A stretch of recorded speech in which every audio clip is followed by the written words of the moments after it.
our research shows that your thoughts can make you sick. And the question is, if your thoughts can make you sick, can your thoughts make you well? That's absolutely possible. And it's easy to learn. So when you wake up in the morning, Dr. Joe Dispenza, researcher and best-selling author. He's one of the most sought-after speakers in the world. All with the aim of helping people better understand and unlock the power of their minds. I'm concerned about human species. Why? 75 to 90% of every person that goes to a healthcare facility goes because of psychological or emotional stress, and it gets addictive to people. They need the bad relationship, the bad job in order to feel. And there's so much research to show that when they analyzed their life within some disturbing emotion, we saw that they were actually making their brain worse. But 50% of that story isn't even the truth. People are reliving a miserable life they never even had just to excuse themselves from changing. You can't wait for your wealth to feel success. You can't wait for your new relationship to feel love. But 95% of who we are by the age of 35 is programmed. Yeah, but there is a way to change. And so the model of change is breaking the habit of the old self and reinventing a new self. But if you teach people how to do that, in 7 days you can see very significant changes. So try this out as an experiment. First thing you have to do is... Dr. Joe, you're someone that's constantly doing research and developing new ideas about the way humans are and the way the universe is. What are the beliefs in your head that you're too scared to share? Oh boy, I have a very strong belief that... Before this episode starts, I have a small favor to ask from you. 2 months ago, 74% of people that watch this channel didn't subscribe. We're now down to 69%. My goal is 50%. So if you've ever liked any of the videos we've posted, if you like this channel, can you do me a quick favor and hit the subscribe button? It helps this channel more than you know, and the bigger the channel gets, as you've seen, the bigger the guests get. Thank you and enjoy this episode.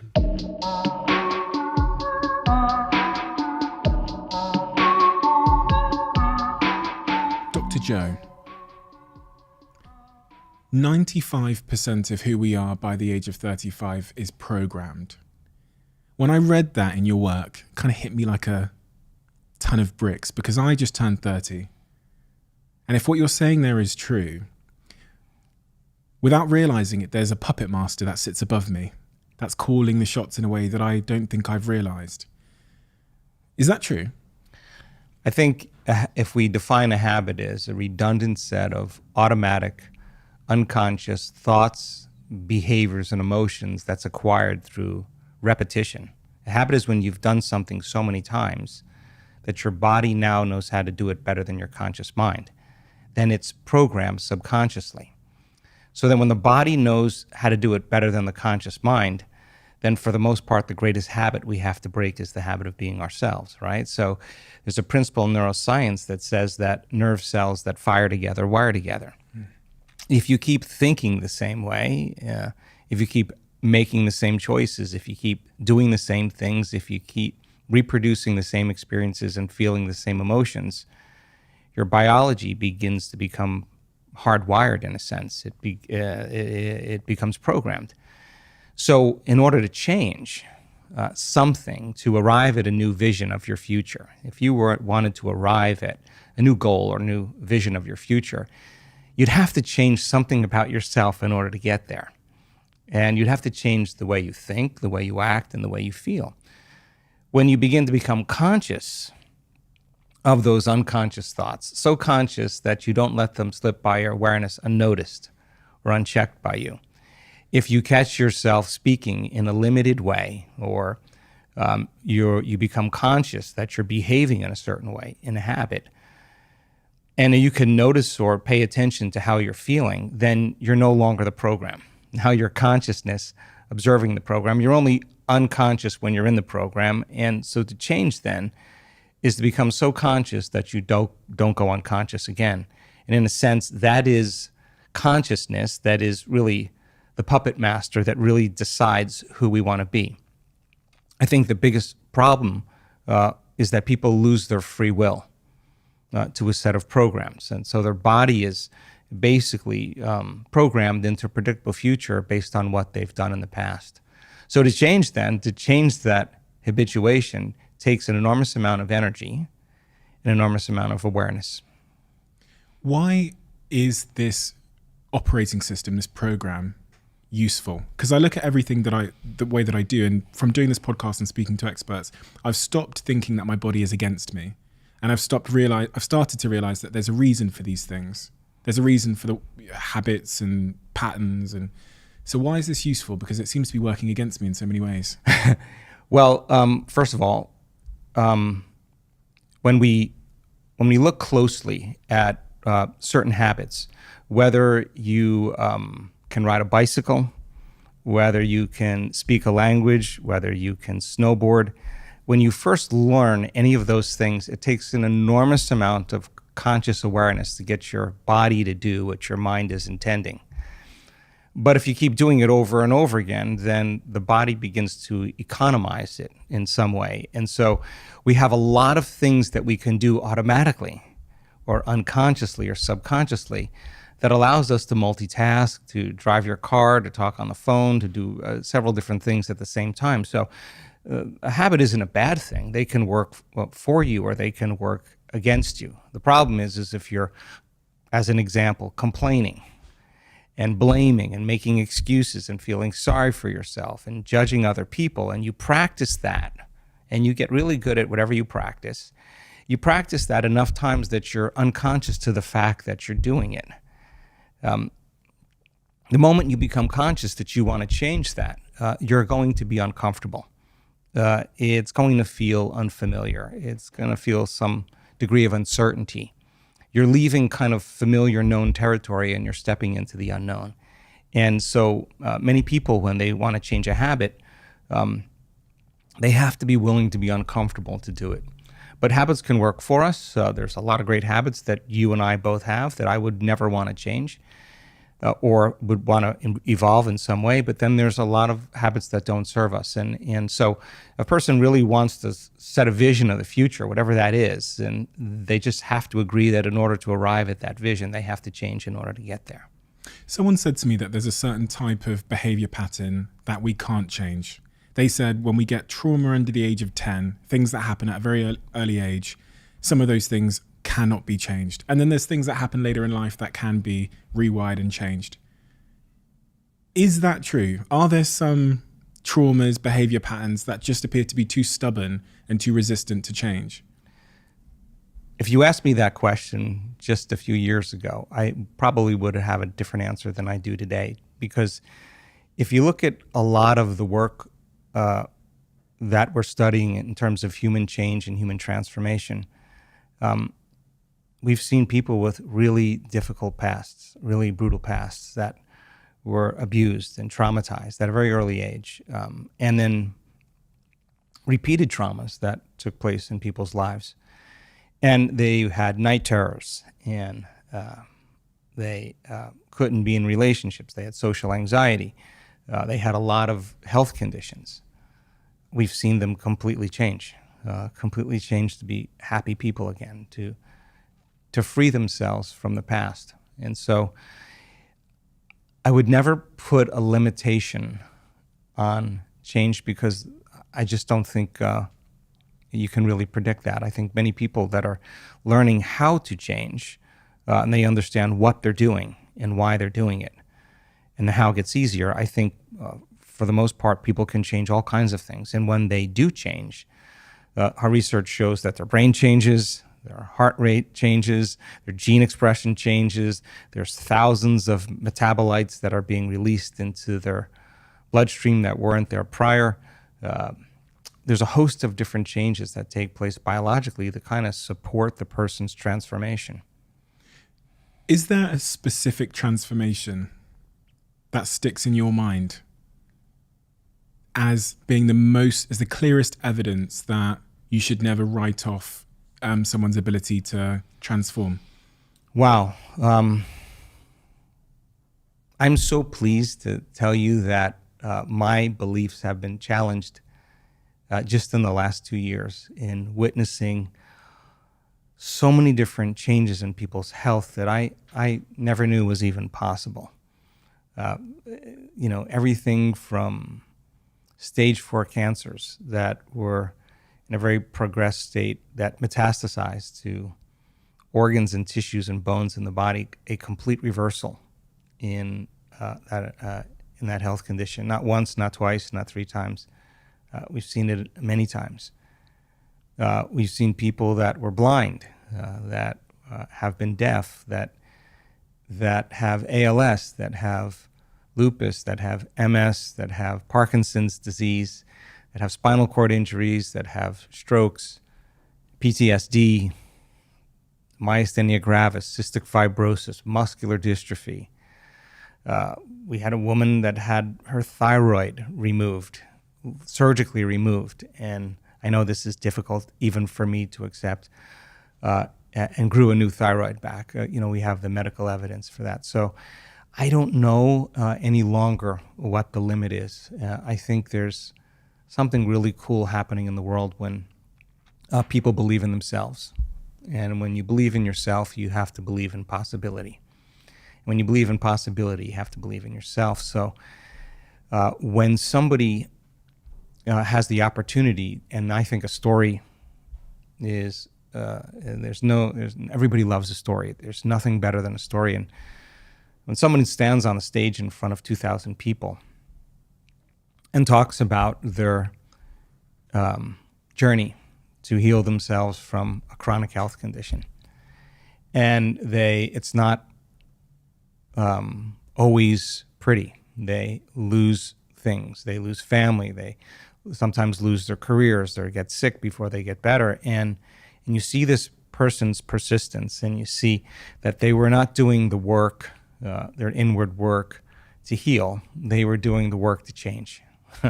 And if they understood, if they truly changed, that their biology should change, and they were uncompromising every day in showing up for themselves and staying conscious of their unconscious self, and then reprogramming themselves in some way. When they tell that story, it's the 4-minute mile. It's somebody breaking through a level of consciousness or unconsciousness, and the collective that's observing the example of truth. They're actually relating with that person in a way that causes them to examine possibility differently. And when you become conscious of a new possibility, a change in consciousness is a change in awareness, right? So now it's in the collective. And lo and behold, it's not uncommon. We just had this happen in our week-long event in Denver just a little over a week ago, 2 weeks ago. And we had 6 people stand up out of a wheelchair by the end of the event. Now, I wasn't expecting that, but one person that had MS in the middle of the week had a very profound experience. And a professional athlete, NFL football player, and stood up. And he stood up for the audience. And when he stood up, he said, "I thought I was going to a yoga retreat. I thought my brother was taking me to a yoga retreat. I had no idea what we were doing here." And then he said, I just never loved myself.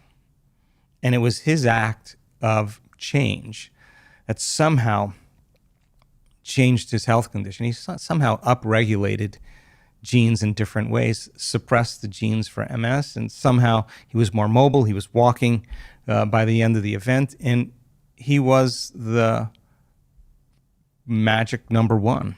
And when everybody saw that and the audience was excited, we started seeing other people have a similar experience. Now that possibility is becoming more of a reality for people. So I never limit what could actually happen, but I can tell you that what an amazing time right now to witness people really doing the uncommon. When you recited that story, I could see the emotion in your face as you say it. And I can only imagine, with the information that you have and the beliefs you have about healing, change, transformation, the sense of urgency you must carry and the sense of like responsibility almost, I guess you must carry, knowing what's possible. Yeah, well, I do feel responsible for always keeping the information based in science and as pure as possible. I feel it's really important to do the research that we're doing. I mean, we've studied so much from a scientific standpoint, the process of change and the process of transformation and what meditation actually can do for a person in terms of their biology and some of the changes that we're seeing just in 7 days. My responsibility really is to give people my greatest understanding of the truth and numerous opportunities to experience it, nothing more. You know, there's way to inspire people into possibility. And so we combine different models of science, whether it's quantum physics or neuroscience or neuroendocrinology or psychoneuroimmunology, the mind-body connection, epigenetics, electromagnetism. All of these sciences allow people to understand themselves better. And if knowledge is power, knowledge about yourself is self-empowerment. You can empower people to do something with it. So the more you understand what you're doing in the process of change, the more you understand why you're doing it. As I said, the how gets easier.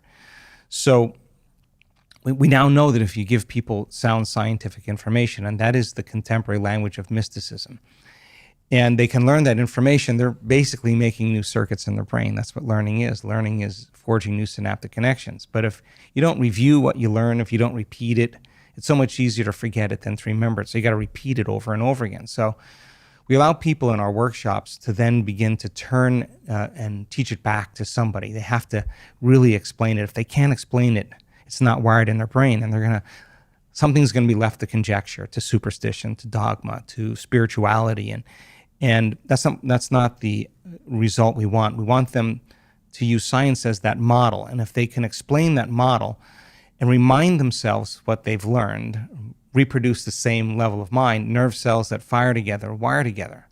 So they begin to install the neurological hardware in their brain. By teaching others. Yeah, exactly. So that they are prepared for an experience.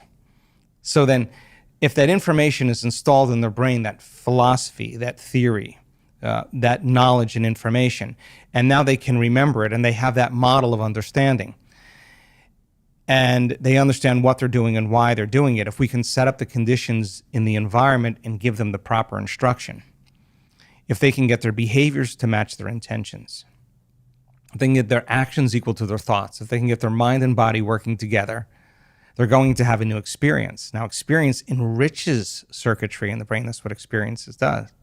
The moment those neurons begin to string into place, though, another part of the brain makes a chemical, and that chemical is called a feeling or an emotion. And the moment you feel unlimited, the moment you feel grateful, the moment you feel empowered, the moment you feel whole, now you're teaching your body chemically to understand what your mind has intellectually understood. The information is just not in the brain now. The information now is literally in the body. And now you're embodying the truth of that knowledge, of that philosophy, of that theory. So then you're teaching your body and instructing your body chemically to understand what your mind has intellectually understood. Okay, so then that information that's coming as a new experience is changing your biology in some way, and we've actually shown this. So then if you've done it once, then it means you should be able to do it again. And the idea is to be able to repeat an experience. And if you can repeat it over and over again, both neurologically and chemically, neurochemically, you can condition your mind and body to begin to work as one. And when you can do it so many times that your body now knows how to do it better than your conscious mind, it's innate in you. So I want to map out this process so that I make sure I understand it. Starts with the neurology, which I heard is a thought which you then ingrain in your mind by teaching it to someone else. Is that accurate? Well, first thing you have to do is you got to give people information. Yeah, information. And science is probably the closest to the truth in terms of information. And so when your brain is exposed to information and you're present and you're paying attention, that neurons begin to connect. That's what learning is. Learning is forging new synaptic connections. The Nobel Prize research, Kandel, in the year 2000, the researcher said that if you learned one bit of information and you paid attention to that information for about an hour, you would double the number of connections in your brain as a result of your interaction with that information. But if you don't review it, if you don't repeat it, if you don't think about it, the circuits prune apart, right? So if learning is making new synaptic connections and remembering is maintaining and sustaining them. So it's so much easier to forget this information than to remember it. So you learn it.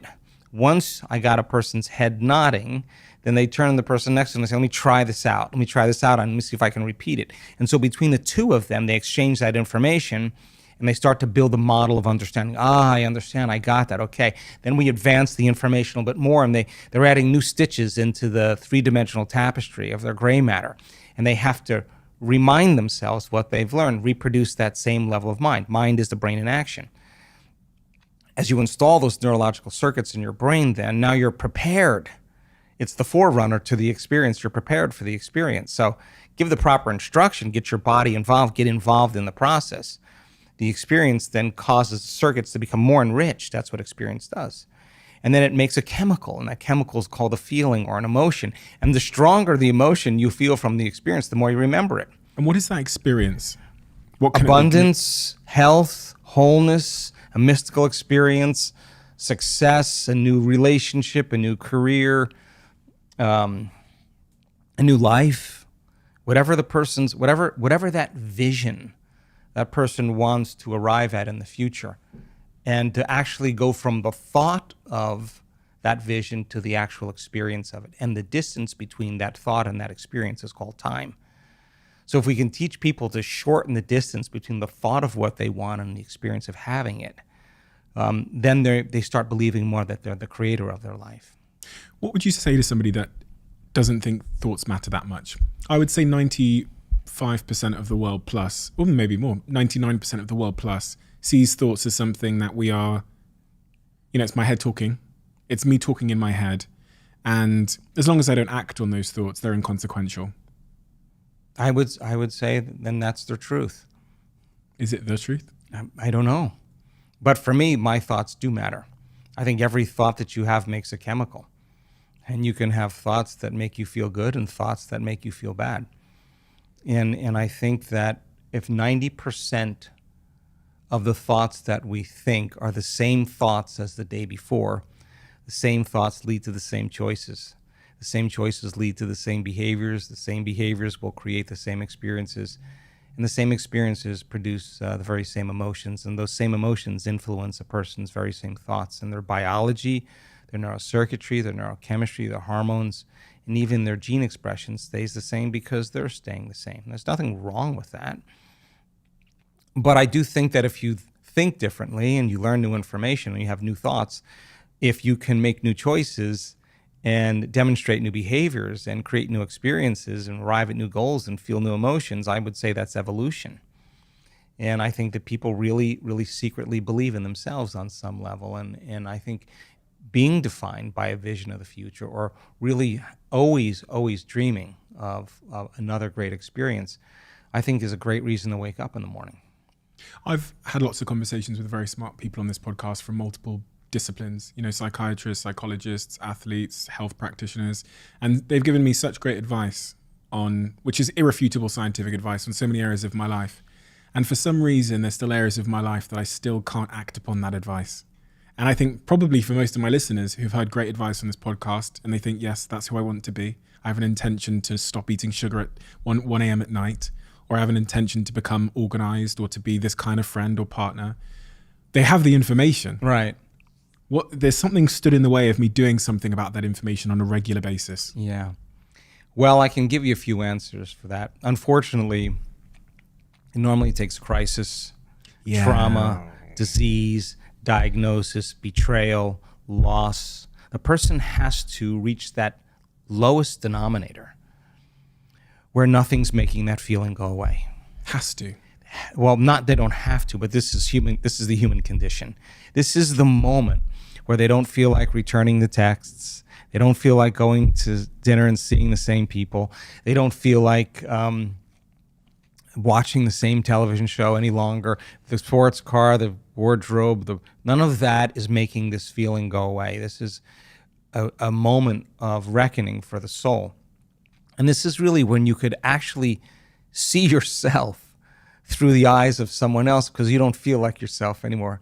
And that's the moment where people begin to change. They can see how they've been thinking. They can notice how they've been acting. They could pay attention or become aware of how they've been feeling for the last 20 years. And that idea in neuroscience is called metacognition. That's the moment you're no longer the program. Now, what we believe and what we've seen and what I think is much better approach is being defined by a vision of the future. And if you understood that you could actually elevate your state without anyone or anything every single day, and hold whatever that intention of your future is. And it takes a coherent brain to do that. And feel the emotion of your future before it happens. That is, you can't wait for your wealth to feel success. You can't, or abundance. You can't wait for your new relationship to feel love. You can't wait for the mystical experience to feel awe, or your healing to feel whole or grateful. That's kind of the old model of reality of cause and effect, waiting for something out there to change, to take away this emptiness, this lack that I feel in here. If you teach people, then they could elevate their state, and we teach that model through meditation. And they can combine that clear intention with an elevated emotion and teach them how to make that heart of theirs more coherent.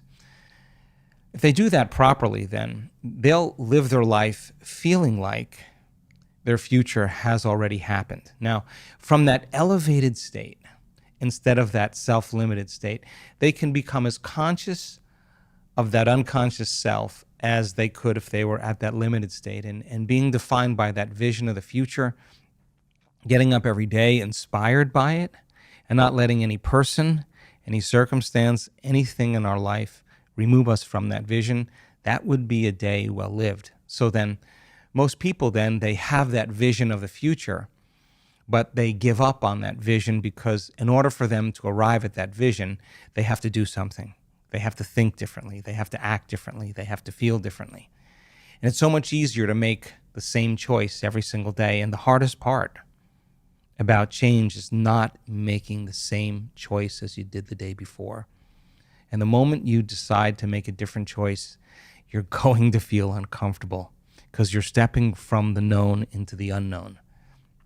So some people would rather cling to their self-pity than take a chance and possibility. They'd rather tell the story of their past instead of telling the story of their future. They'd rather believe in their past instead of believe in their future. It's so much more important, though, to romance your future instead of romance your past. And I think if people understood that they could actually arrive at it, I think many people have done this already in their life. I think everybody, at least once in their life, has done something great. And when they did something great, they just made up their mind. And they made a decision in that moment to do something or to change with such firm intention that the amplitude of energy in making that choice caused their body to respond to their mind. That the choice that they were making to change became a moment in time that they would never forget. And the stronger the emotion they felt in order to change, the more they remembered the choice. And we could say then that they're giving their body a taste of the future emotionally, and they're literally aligning to that destiny. We discovered that if you keep doing that every day, somehow you'll arrive at that destiny, and your biology will literally begin to change to look like you're living in a different life. What are some of the biggest myths relating to behavior change and, I guess, character and personality change that hold people back? Probably belief. I think in so many ways that a belief is an unconscious process. A belief is a thought you keep thinking over and over again until it's hardwired in your brain.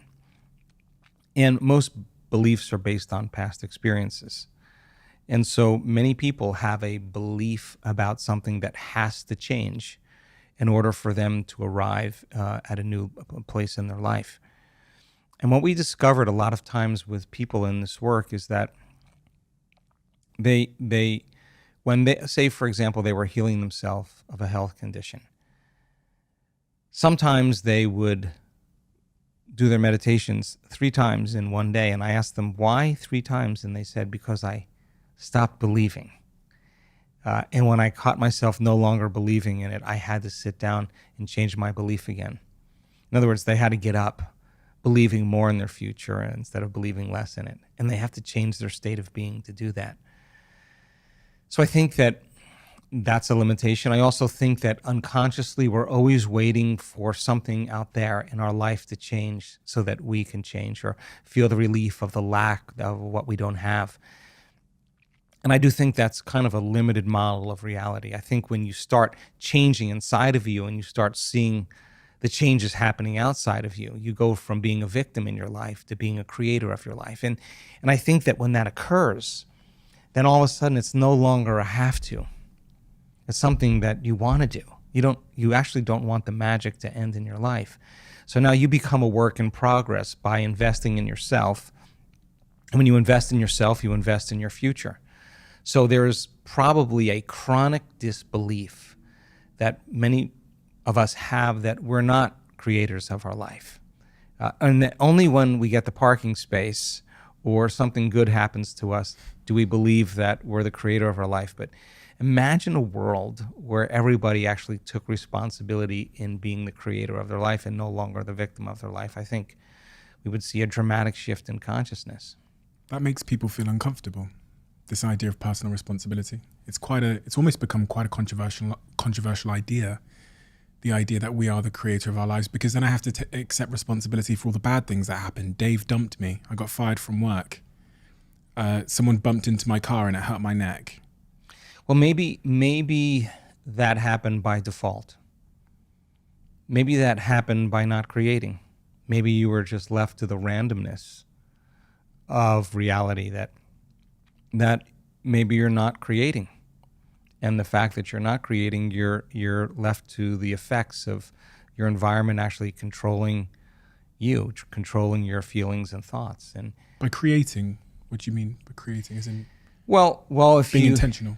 If you woke up every morning and you truly made time to think like this, okay, if my personality creates my personal reality, and my personality is made of how I think, how I act, and how I feel, if I want to create a new personal reality, a new life, I'm going to have to change my personality. And most people try to create a new reality, a new personal reality as the same personality, and it doesn't work. We literally have to become someone else. So if you said, okay, let me not default and go unconscious to that 95% of who I am that's programmed. Let me become so conscious of the way I think. Let me become so aware of how I'm going to act today.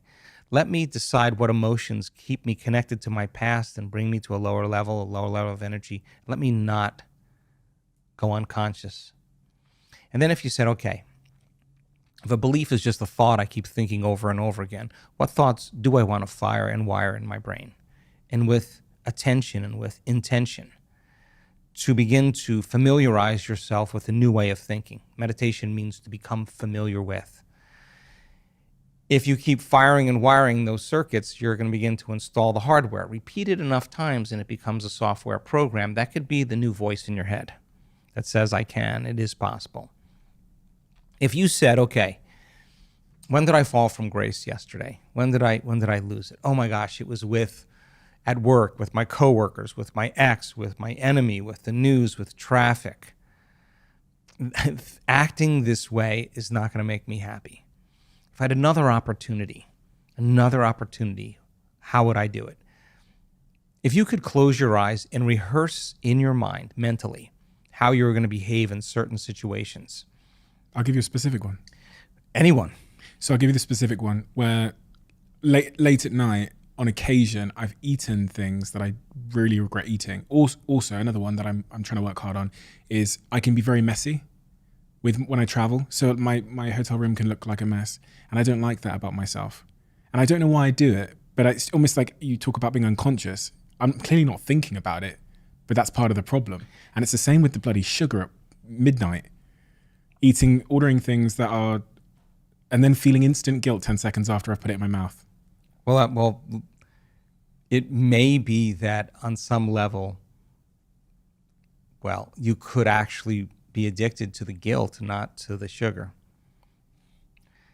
And so you return to the same emotional state that allows that action to reoccur. So if you said, let me decide how I am going to act, what I'm not going to do, and you rehearsed it, the research on mental rehearsal says your brain will look like you already did it.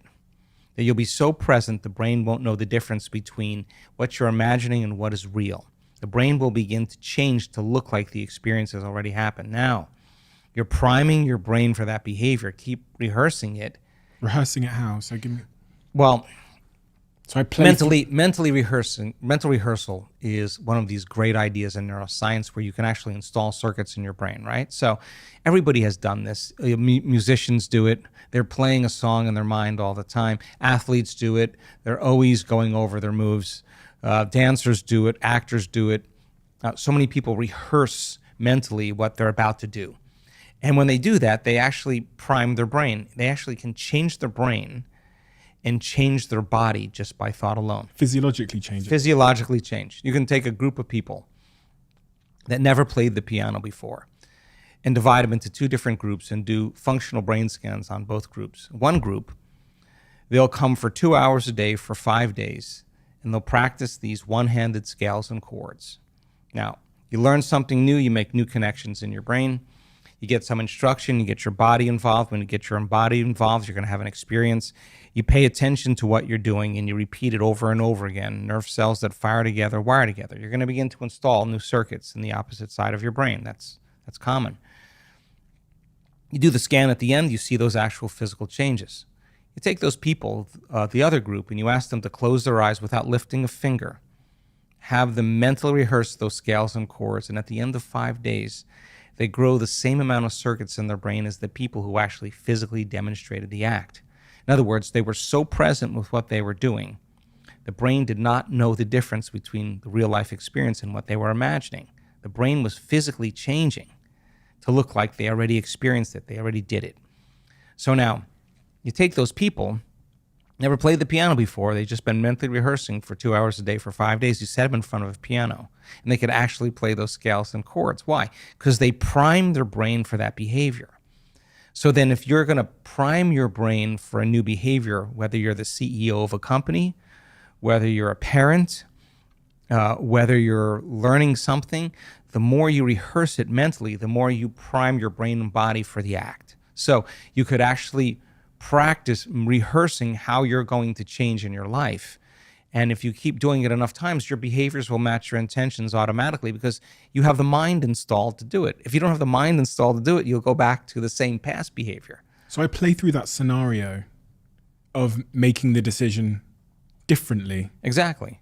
And rehearse it in your mind until it feels right, until you feel like I could actually do that, and go from start to finish without losing your attention. And so that it gets easier each time you do it. It makes sense then you'll actually do it. And then if you said, okay, enough of this guilt. I've felt enough of it. I don't like feeling that way. I could actually break the conditioning of that emotion in my body. Can I condition my body? Can I teach my body to feel something differently? What would be the feeling that I want to feel if I was able to do it? Would it be worth? Would it be self-love? Would it be freedom? Would it be joy? Let me teach my body emotionally what a future could actually feel like before it happens. If you keep doing it over and over again, you're going to start making more of those chemicals, and it's going to become easier for you to do it. It's going to become familiar to you, and that's exactly what meditation is, to become familiar with an old self, to know thyself, to become so conscious of that unconscious self that you don't go unconscious to that self. And how many times do we have to forget? Until we stop forgetting and start remembering, that's the moment of change. What thoughts do I want to fire and wire in my brain? Let me become familiar with those. What behaviors do I want to demonstrate? What would greatness do? What would love do? And actually rehearse a greater way. Rehearse it enough times so that you could actually step into that footprint.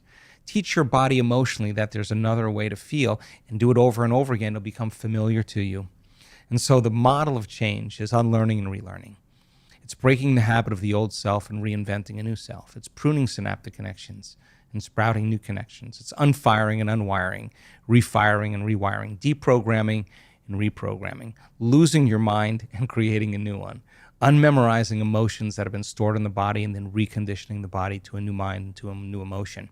Turns out if you teach people how to do that, in 7 days you can see very profound biological changes if they immerse themselves into the experience. And what do those biological changes look like? Well, so we run week-long events around the world. And I think it's so important to do events in person with community because it's a flock, it's a herd, it's a school, it's a collective. And so That exact process in 7 days, we take people through a very immersive experience.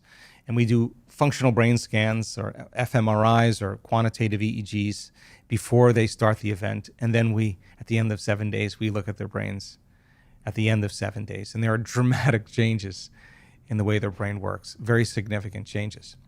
Some of them are really outstanding changes.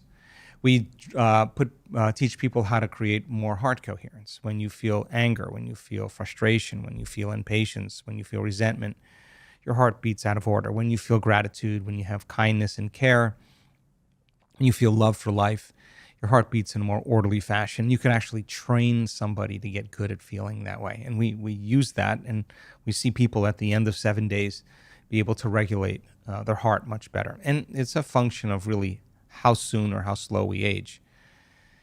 We take blood and we measure 2,882 different metabolites in a person's blood. And at the end of 7 days, we measure again. And I can tell you that if you're a novice meditator, really never meditated before, kind of your first event, and you go through that 7-day process, at the end of 7 days, there's so many biological changes that are taking place in the collective, in the community, not just one, not just two, the majority of people, and I mean a significant majority of people, suggesting that their body literally is living in a new environment, in a new life. And there are chemicals in their bloodstream in terms of information that wasn't there prior to the event. In other words, some way, without taking any drug, without taking any exogenous substance, without changing their diet, without changing their lifestyle in any other way except going through this process, eating the same foods that they typically eat, that at the end of 7 days, there's chemistry, there's biology that suggests that somehow their biology is changing significantly. We measure gene expression. I can tell you that you can change your gene expression in 7 days. We measure the microbiome, and once again, 7 days, there are dramatic changes in the microbiome, and the mind somehow is making significant and effective changes in our body. So our research is pretty outstanding because a 7-day intervention that's producing these effects, there's not a whole lot of drugs that are as effective. And we've discovered that the nervous system makes a pharmacy of chemicals right now that works better than any drug. That's what we've discovered. And it's all within you. I am a fixer in my friendship groups. And what I mean by that is I'm someone who probably over-involves themselves in trying to help friends change stuff, which gift and a curse, oftentimes a curse. But I often get, because I love someone and they're close to me and I want the best for them, when I see that they are experiencing a recurring pattern of behavior or habit that is causing them unhappiness, loneliness, to miss the goals they have in their life of becoming a husband or a wife or a partner or whatever it might be, I have a growing sense of frustration, and that sometimes that sometimes manifests itself as trying to fix and help and give advice and change them. You must experience that in a different way. You're much smarter than me. You must experience that in a different way when you meet people that you can see are having these recurring patterns of behavior. And when you see that in them, has there ever been frustration on your part? Have you ever been frustrated that change hasn't happened in someone that you loved? God, I think it's such a noble act to change, and I understand how hard it is to change. I understand that process. So I think the greatest thing that I could ever do for someone is to show them what change looks like. It's so much more profound than anything that I could ever say. And I would never offer my opinion to them. I would love them unconditionally because I maybe see a part of myself that I've changed, and I understand how hard it is to change, or I understand that they're going to have their moment when they're ready to change. And so I think it's really interesting because what I've learned over the years is that no new information can enter the nervous system that's not equal to the person's emotional state.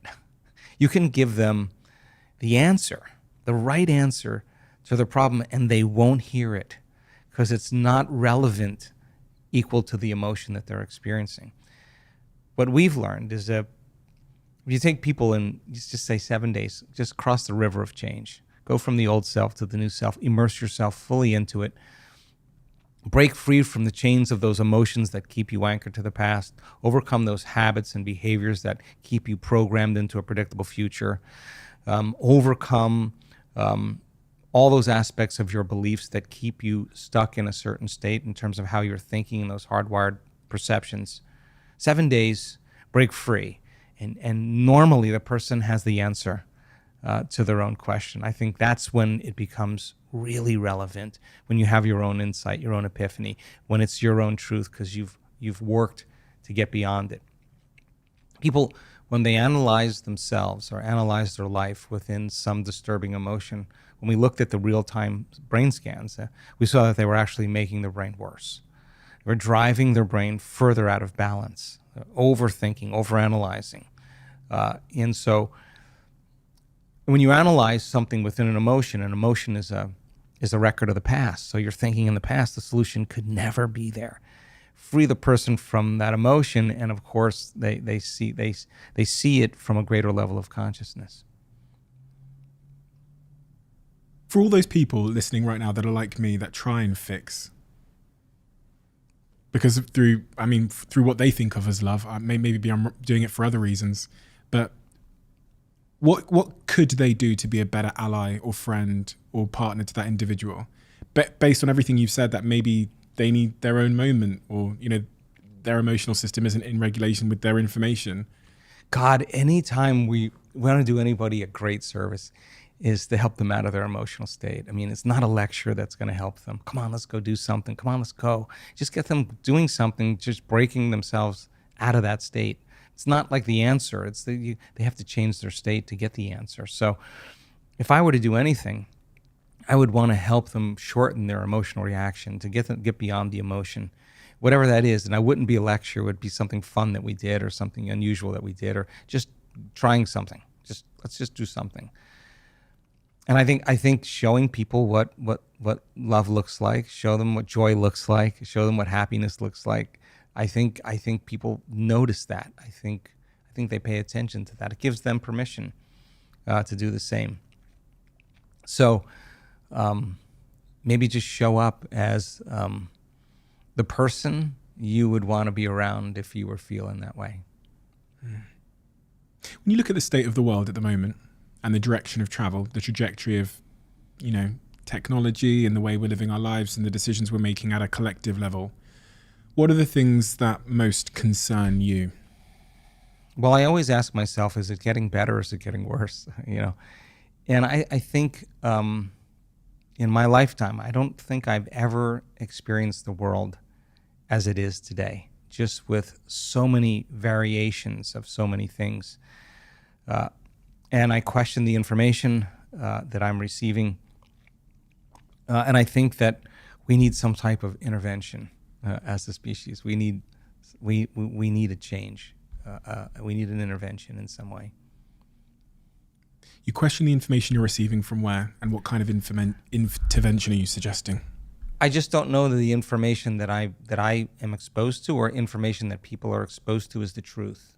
I just question that these days, and because you can get so many degrees of it, and so many, and I don't know if it's based in altruism, for the goodness of human beings, or for self-interests, and I think I think people are waking up more to the understanding that something has to change, for us to really survive as a species. And what are the symptoms of the cultural disease that you're talking about? What are they? A lack of connection. We're in 3D reality, connecting, communing, cooperating, creating. I think those are things that I think if you keep people in survival, and you keep them in fear, and you keep them at war, and you keep them angry, and you keep them in pain, and you keep them confused, and you can control their attention by controlling their emotions, I think we're gonna, we may not make it, as a species. But I think that when people truly come together in an elevated state, I think it's collective networks of observers that determine reality. And I don't think it's the number of people. I think it's the most coherent in heart and brain that begin to produce effects. So the coming of a new consciousness has to be a collective. It's not one person. It's a collective group of people. And I believe that you get enough people collectively coming together that we can hopefully steer it in a different direction. Hopefully. Yeah. How about you? Are you optimistic? I am. I'm optimistic because I think people by nature are good. I think there's goodness in human beings, and I have the privilege of traveling around the world, and I see that, and it transcends countries and cultures and races and gender. It transcends diet. It transcends all that stuff. It's just when people are happy with themselves and in love with life, I think their natural tendency is to give, and I think we're wired to do that when we're not in survival. When we're not in survival. When you use this word survival, are you talking about the fight or flight state that we many of us live in? Yeah, and the I would say that living in stress is living in survival, and stress is when your brain and body are knocked out of homeostasis. Stress is when your brain and body are knocked out of balance. The stress response is what the body innately does to return itself back to balance. The problem is that if you keep turning on that fight or flight system, you keep turning on that emergency system, you'll actually cause people to stay out of balance, and that imbalance becomes the new balance, and they're headed for some type of disease, some type of breakdown. No organism can tolerate emergency mode for an extended period of time, and when you're in survival and that primitive system is switched on, it's really about the self. When you're in survival, you have to take care of yourself. So the emotions of anger and hostility and aggression and competition and frustration and resentment and envy and jealousy and insecurity and fear and anxiety and hopelessness and powerlessness and depression and pain and suffering, guilt and shame are all derived from the hormones of stress, and psychology calls them normal human states of consciousness. Those are altered states of consciousness. And when we're in that state, when we're living in survival, we experience separation. We divide in a lot of ways. And so there's biology that goes along with that, and the hormones of stress heighten the senses and cause us to become materialists. And now when we're in lack or separation, we force outcomes, we control outcomes, we fight for outcomes, we compete for outcomes, we manipulate outcomes. In a lot of ways, we turn into a more of a primitive self. So it's hard to change that, especially when you don't have enough money, or you just lost your job, or you just ended a relationship, or your best friend passed. It's really hard to move beyond those emotional states. And so I think that teaching people how to change those emotional states and move out of those are really important. And 75 to 90% of every person that goes to a healthcare facility in the Western world goes in because of psychological or emotional stress. That's 8 or 9 out of 10. And emotional stress and psychological stress are the ones that tend to be the most harmful. Because if it's not T-Rex that's chasing you, but it's your coworker in the next cubicle, what was once very adaptive becomes very maladaptive. And the rush of those adrenal hormones become kind of addictive to people. And they use the problems, they use the conditions in their life to reaffirm their addiction to that emotion. They need their enemy to feel hatred. And if their enemy died, they'd still feel hatred, or they'd find another one. They need the bad relationship, they need the bad job in order to feel, and that's why it's hard to change. And people become addicted to the life they don't even like. And so if you can turn on the stress response just by thought alone, by thinking about your problems, then that's the truth. You can become addicted to your own thoughts. And if the long-term effects of the hormones of stress push the genetic buttons that create disease, your thoughts can make you sick. And then the question is, if your thoughts could make you sick, can your thoughts make you well? And we're actually discovering that that's absolutely possible. So then teaching people then a little bit about how to manage their emotional state and to self-regulate, I think is a great gift for people, because when they begin to break an addiction to any emotion or the conditioning of any emotion, there's going to be cravings that go on just like any addict there, and many people overdose and many people have bad trips. And so when they start changing and the body's craving those familiar emotions, the body starts signaling the brain, of memories, or to think certain ways and to make certain choices, do certain things, crave certain experiences just to feel that same emotion. And people say, well, this feels right. No, that feels familiar. That really feels familiar. And many people will tell the story of why they feel that way based on some past experience. And it's usually not in the recent past. It's usually many years ago. Like a toxic relationship or something. Whatever that is. And so they're basically saying, I had an event in my life, and since that event, I'm still living by the same emotion and I haven't been able to change. And they'll tell the story of that past. And in psychology, the latest research on memory shows that 50% of that story isn't even the truth. They're making it up because they don't have the same brain as they had then. And so then people are reliving a miserable life they never even had just to excuse themselves from changing.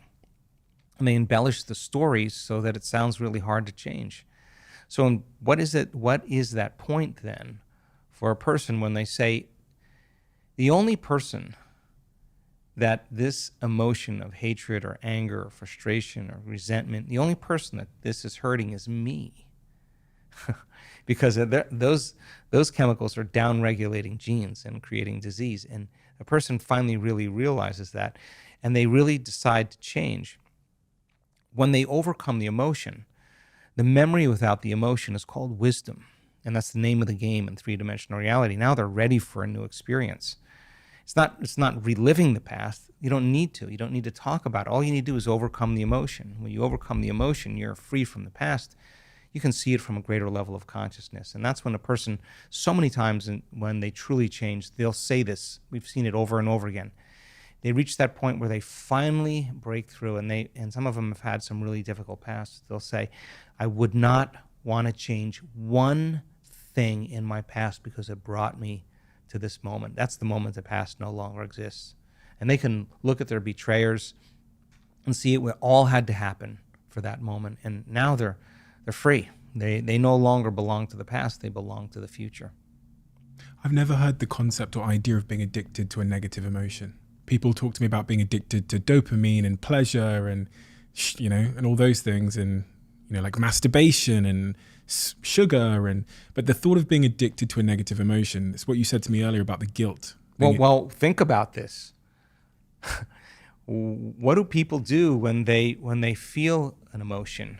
What do? They rely on something outside of them to make that emotion go away. So whether it's the masturbation or the pornography or the gambling or the shopping or the sugar or the whatever, it's all because they're trying to make that feeling go away, and they're using something outside of them. So then there is some emotion that the person is regulating. That's why they're doing that. They're doing that, right? So change the emotional state, and it makes sense then the need to do it diminishes.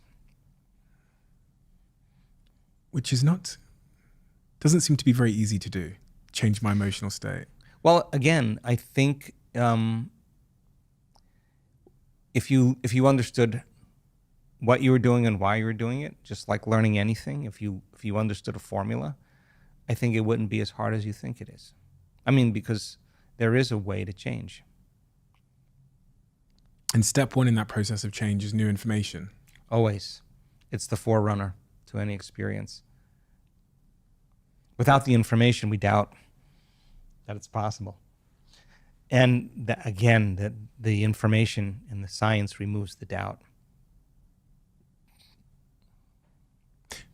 I was doing some research recently about why people change their beliefs and why they don't change their beliefs. And some beliefs they're more susceptible to take on. Some information they're susceptible to take on. One of the things I read about was when they believe the source. Another thing I read about was when it's good news, So if in studies where they say to someone, you're more attractive according to the public than you believed, they're likely to shift rather than finding out they're less attractive. And also things like health. You're more healthy than you thought you were genetically. They're more likely to shift a belief. The nature of our beliefs and the nature of belief change. I was writing in my book about how looking in the mirror and telling yourself something, like some of the sort of modern day manifestation community believe, doesn't seem to work. Just looking in the mirror and telling myself that I'm beautiful and rich and successful and powerful doesn't seem to be an effective way to cause actual belief change. Do you agree or disagree with this idea that you can look in the mirror and say something to yourself?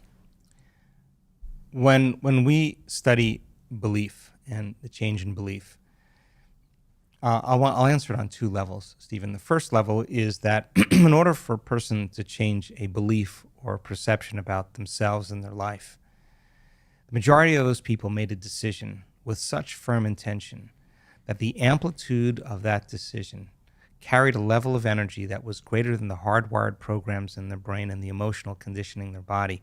As I said earlier, their body literally responded to their mind.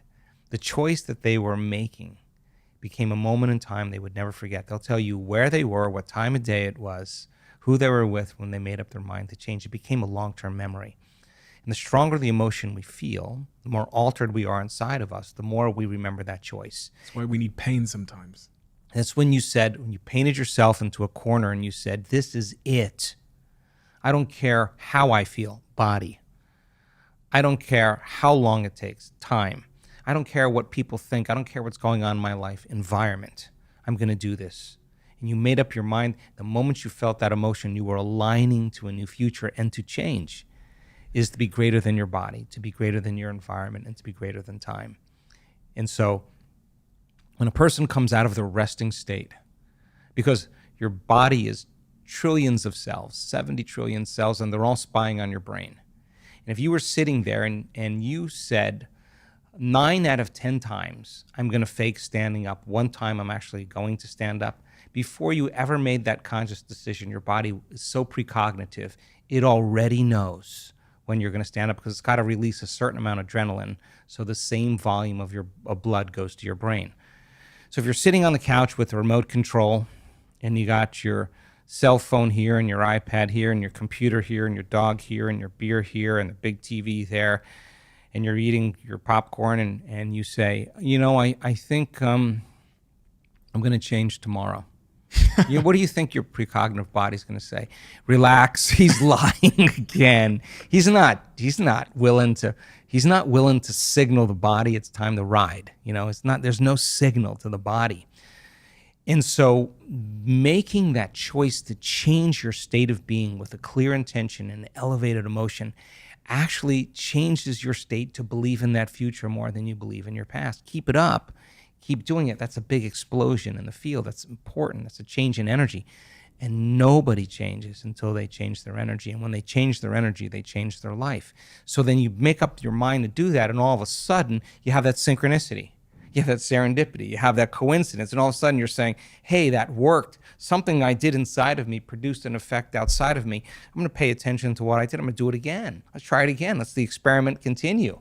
You do it again, and then you say, well, when did I stop disbelieving? Oh, my God, I stopped disbelieving when I ran into that person. We had that conversation, and oh, my God, I returned back to my old belief again. Okay, next time that happens, this is what I'll do. You rehearse it in. So your evolution in your belief in self, it changes as well.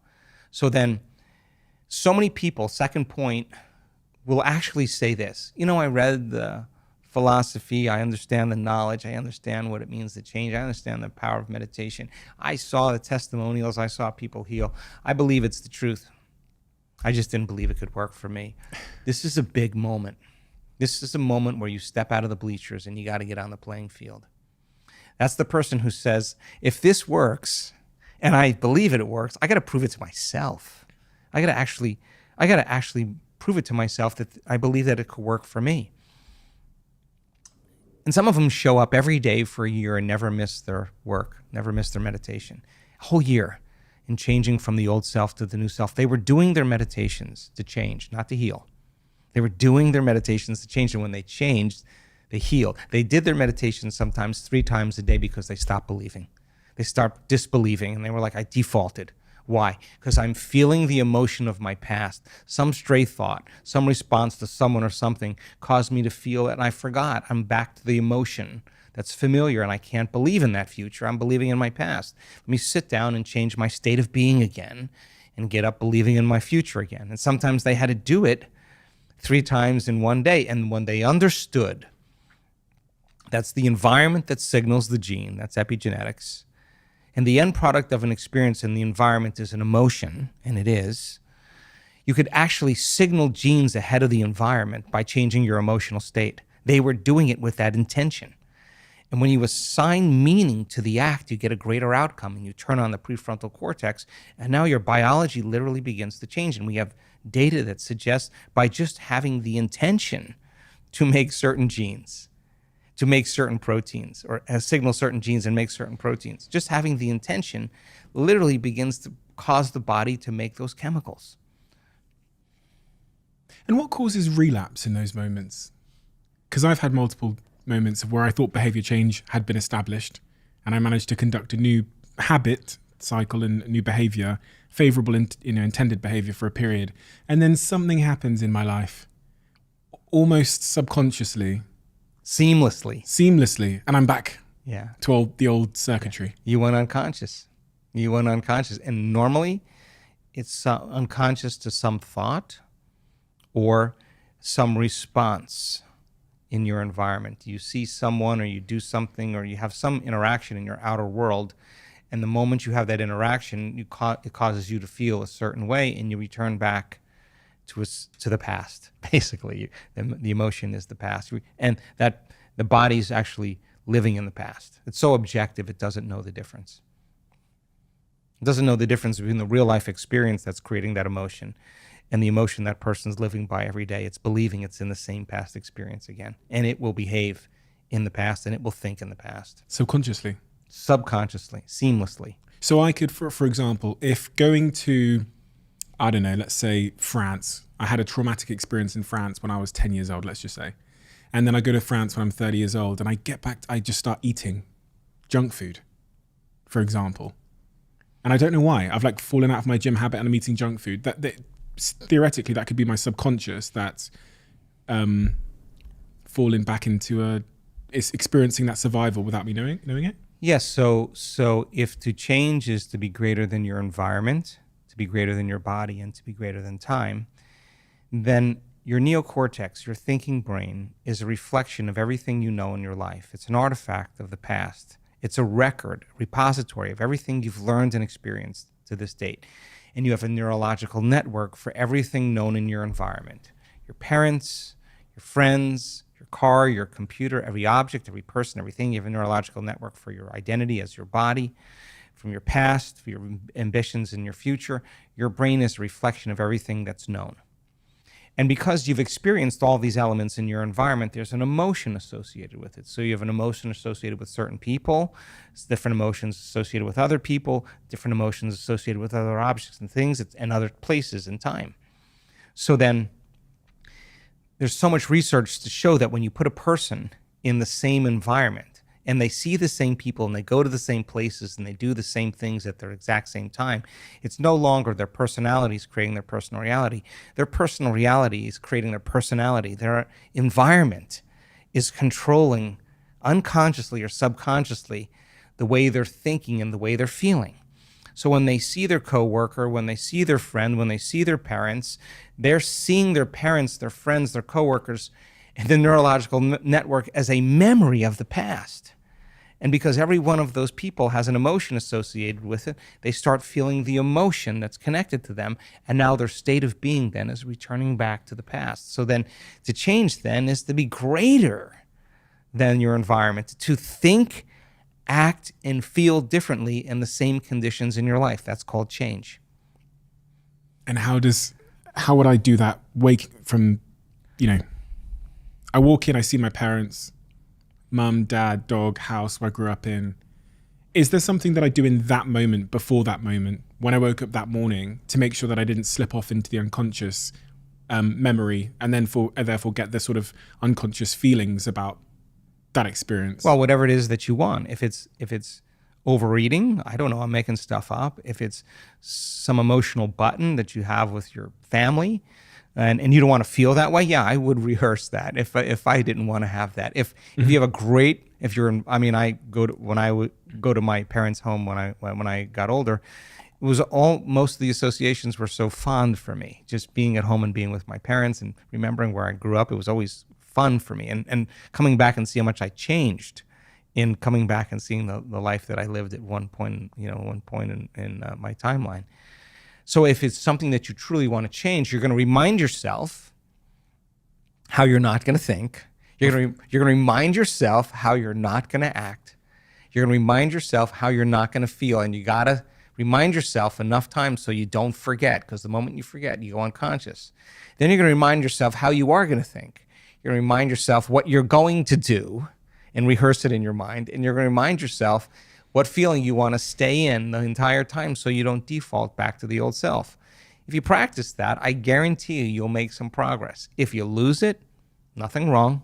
Tomorrow's another day.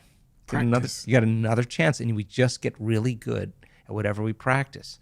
So then when you return back into your life and you say, okay, no person, no place, no thing, no object, no circumstance, no pain, no craving is going to cause me to move from this state today. I guarantee you, if you're able to maintain that modified state of mind and body your entire day, something unusual will happen and will come in a way that you least expect, that surprises you and leaves no doubt that what you're doing inside of you is producing some effect outside of you.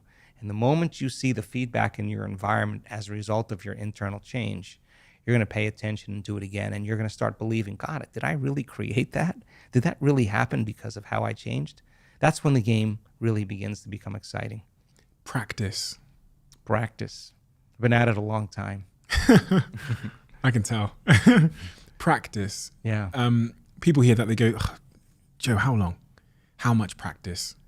You know, are you talking about, I've got to do this for 3, 4, 5 years, or, you know, and that practice, what does that look like practically for someone like me who hears everything you've just said and wants to make changes in key areas of my life?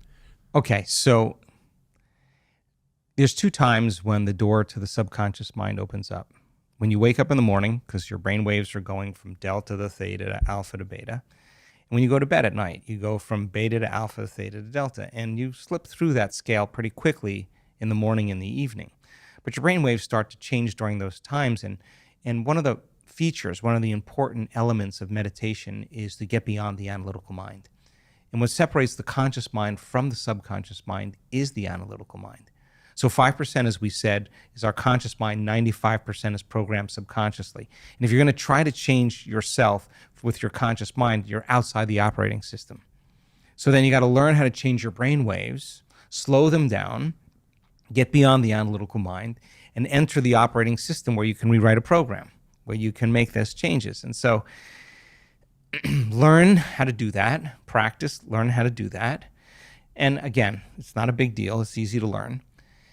And then once you can slow your brain waves down and you're more suggestible to what you're thinking, now you can reprogram. You can't do it with your conscious mind. You can say, I'm healthy, I'm wealthy, I'm wealthy, I'm unlimited, I'm happy, I'm whole, and your body's saying, no, you're not, dude. You're miserable.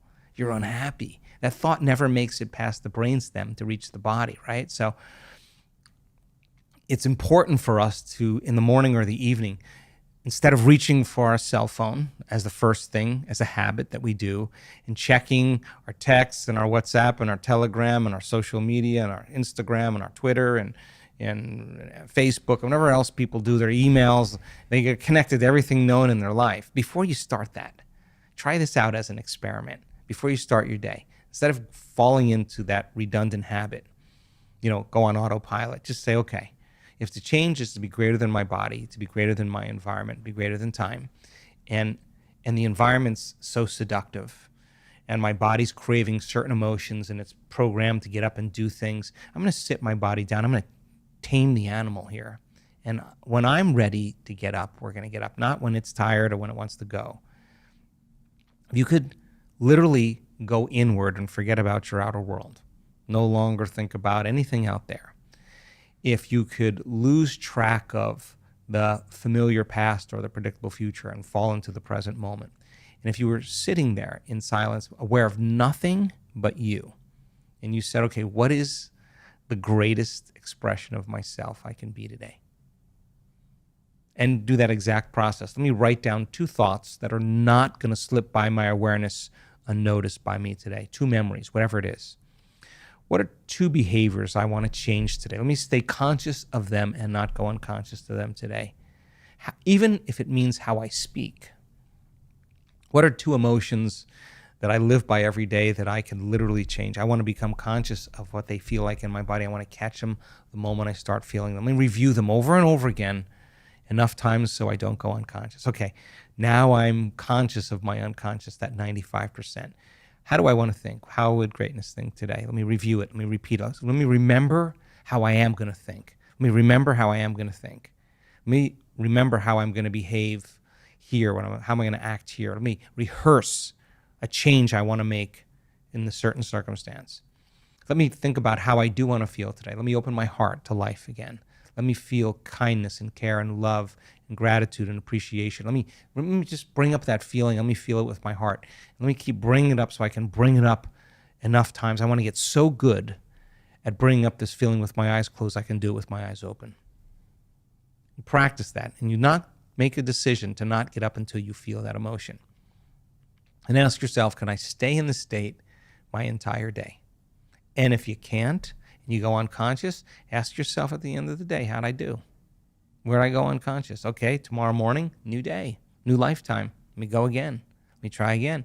And it's the practice, it's the repetition that causes the change. Now, here's the beauty behind this, because all of a sudden, when those synchronicities start to happen, when the coincidences start to happen, it's no longer a have to. It's no longer, oh, geez, I got to go create my life. It's not like that. It's like the magic is happening, you don't want it to end. Like you realize that you are actually creating outcomes in your life, and now you're wanting to do the work because you want the magic to continue in your life, and that's kind of what I'm super proud of with our community. We're doers, they do the work not because they have to, because they love all the changes that happen in their life as a result of it, whether it's a mystical experience, a transcendental moment, a great opportunity in their life. They're like, wow, I somehow had a hand in creating this. And so the excitement of life, the adventure of life, the unknown becomes the quest. I'm so I got to admit, I'm one of those people that wakes up in the morning and then just gets dragged off out of the bed by my phone and notifications and off into my day, totally unconscious. And there's been so many things that I reflect on in my life and go, man, I just really want to. I'll get home at the end of the day and I'll look at certain instances where I responded in certain ways and go, man, I hate that about myself. And I really want to change that. And it happens again the next day. And I come home and I think, man, I hate that about myself and I really want to change that. And it happens the next day. And it's been happening for 2 years. When do you want to change that? When you're ready to change that, you will. When it becomes boring and it becomes predictable. I don't want to have to wait for a crisis or, because. Well, now that you know, you can't not know. Yeah, I know, yeah. Now that you know, you can't not know. And on some level, you may have a belief that you think this is hard. Yeah, I do. Yeah. Because I've struggled with it. Yeah. And it's just like you learning snowboarding and never taking a lesson, right? It's going to be it's going to be tenuous. It's going to be challenging. It's going to be difficult. Put your time in and learn how to do it, and it gets easier as you do it. It's just like you just have to learn the formula. There's a formula that we've discovered that it's actually enjoyable when you do it right, and you actually like it. People want to do more of it because it feels so good. And I mean, you look at the HRV measurements with our community. Look at our brain scans. These are people that they're not faking ecstasy. They're not faking it. Their brain is at such a level of arousal. And the arousal is not pain. The arousal is not fear. The arousal is not aggression or anger. The arousal is ecstasy. The brain is going in this heightened state. They're making a connection to something really big. And that feels really good. And when they realize that they've hit something really big and it's not coming from anyone or anything outside of them, they stop looking for it out there and they realize it's been within them the whole time. I think so many people want so many things in their life, but what we really want is wholeness. Because when you have wholeness, you can't want. How could you want when you're whole? You only want when you're in lack. When there's brain and heart coherence, there's a level of wholeness that takes place where a person is no longer interested in separation or lack. They feel like they have everything they want. That's a great place to be in. And we've discovered that the more relaxed you are in your heart, the more awake you are in your brain. It's relaxed in the heart and awake in the brain. And we teach that. People actually can get good at doing that. I really want to talk to you about this brain coherence and this heart coherence. I have to close off on that morning routine thing by asking you, exactly what did you do this morning? Ooh. This morning? I was up probably around 4:30. Yeah. Why? Because there's nobody that can bother me at that time. There's no emails, there's no texts, it's my time. What time were you in bed? Probably between 10 and 11. Okay. Is that not enough sleep for you, huh? Well, no, that is. I think I actually measure my sleep, and I look at it every day. That's part of the reason I'm dragged out of bed. But yeah, for me, 4 a.m, 5 a.m. is a really great time. I've just conditioned my body that way. That's the time, and I spend a little time remembering what I'm doing. What am I doing? What are you doing in this meditation? Why are you doing this meditation? What are you about to do? I like to just get myself in my think box, organizing what am I not going to think about, what am I going to stay away from, what am I not going to do in my meditation. I'm going to review that. What am I going to do?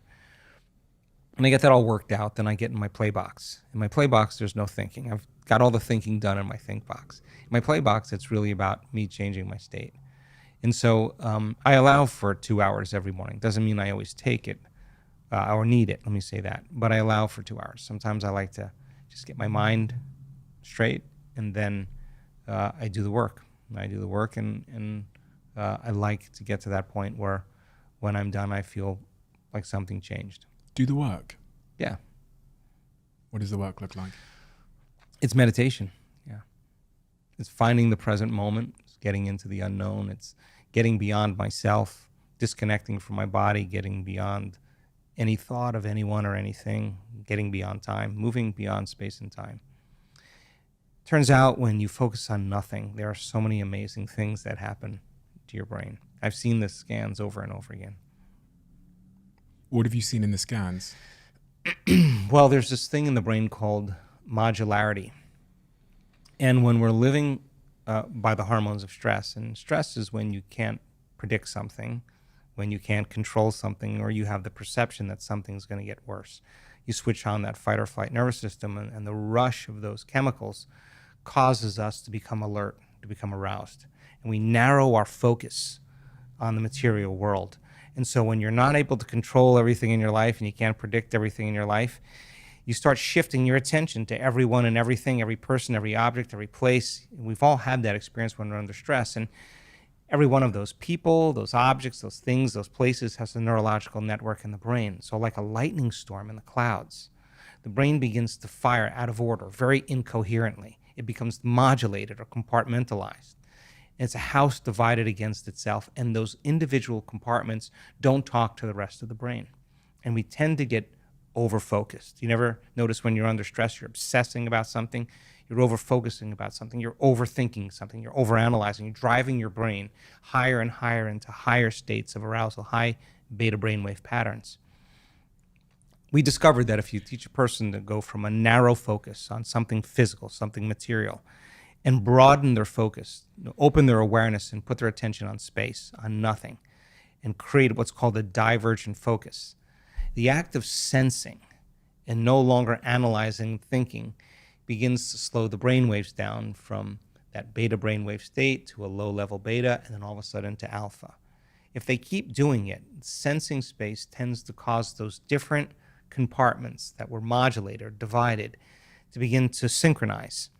And what syncs in the brain actually links in the brain. So the brain starts firing in a more holistic state. In other words, every single area of the brain is resonating at the same frequency. And now the brain is functioning as one neurological network instead of individuals. And that kind of holism, that kind of order feels really good.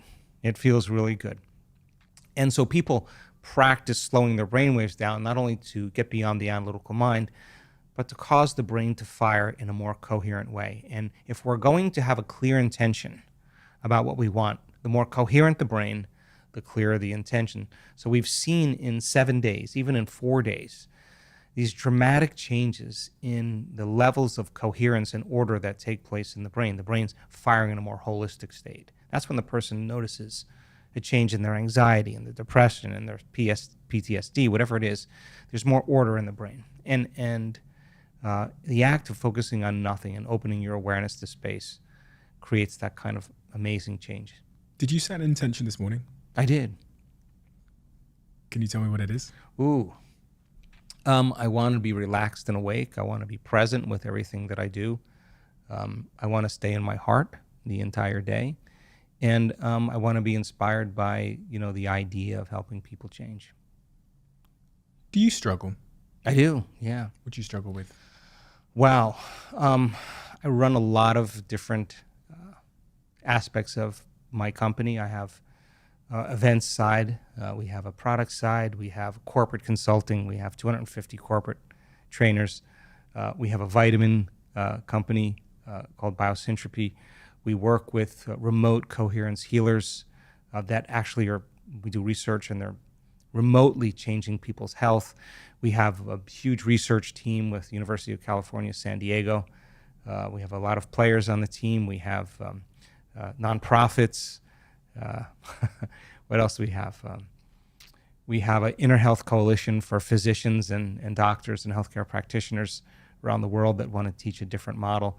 So I have a lot of different things that I have my hand in. And I think, I'm creative by nature.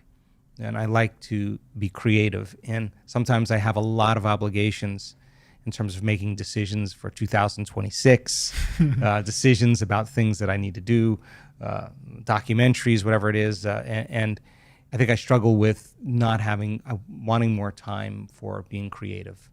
And that's kind of the fun part of my job, whether I look at the data, I see the research, and then I go, oh my God, I want to do a meditation. Now I understand how to do this meditation or teach this better. All the information that we're gathering in our research is to teach transformation better. That's why I want to close the gap between knowledge and experience. So we have billions of data points, and it's a lot of time to look through all that and to learn about it. But if I would choose to do something, I would love to study the research more, love to do more, create more meditations, teach some more unique courses. And so I think one of my challenges really is to be able to stay creative with everything I have going on in my life. I think everyone that's a high achiever always wishes they could pause time. I think we're at such a level of growth right now to just globally. I mean, our events sell out in 10 minutes, 5-10 minutes, and we have a waiting list of sometimes 10,000 people. That's a problem, and I won't give up doing live events, and I think I won't do it online. I think there's something special that happens in community, and so. I've never met someone who is so mission driven and doing so well in this department that also isn't paying a personal cost for the mission in some regard or capacity. Well, I think I've learned a few things over the years about that. And I think one of the great things, number one, is I have an amazing team. I mean, I am nothing without my team. And they're creatives, and they're cool, and they're emotionally intelligent, and they're not 9-to-5ers. They share the same mission with me. They see the same vision. They do it for the same reason. Somehow they're part of that change and transformation. And so my team is able to allow me to do something really, really unique, and that is to focus on what I love to do more than anything else. So my team is a super huge help for me. So I think that it's an important element. The other thing that I work on, I think, every day of my life is to be the example of everything that I teach. I mean, that's important for me because I want to be in the game with everybody. So when I see transformation, when I see miracles, when I see healings, when I see change, when I see poor people become rich, whatever that is, and I'm a part of that, I think it humbles me. Yeah, it really makes me more humble in seeing what's possible for human beings. And so I never want this work to be about me. I want it to be about you. I want to celebrate your story. I want to be there for that person when they open their eyes and we're blind and they're seeing for the first time. I want to be right there. I want to be there. I want to remember that moment and her joy. So for me, I work on being the example in every way that I can, and sometimes it requires a lot, extra time to do that. Yeah. What is the and then this is an interesting use of phrase because I'm saying the word cost as if it's a negative, but I think everyone that's leading a mission, whatever that might be, and they're really dedicated to that mission in the way that you are, flying around the world, continuing to do it in person, where most people, everyone knows you could just do it online and you'd probably make more money, to be honest. There's people that just have moved online post-pandemic. You're giving a level of dedication and personal investment into this mission that must, I assume, it must come at a personal cost to some degree. You make sacrifices. You have to sacrifice relationships at times. Sometimes you can't be where you want to be. But I think that the people in my life that love me understand my mission, and they respect that. Sometimes I'm on 6 different time zones in 4 weeks, and that's a lot for my body, but God, watching somebody on the stage just the other day tell the story of how she overcame trifacial neuralgia in one moment in the event. She wanted someone to chop her head off. That's how much pain she had in her face for years. One moment. She said, I have no pain. That was the first time I've not had pain in years.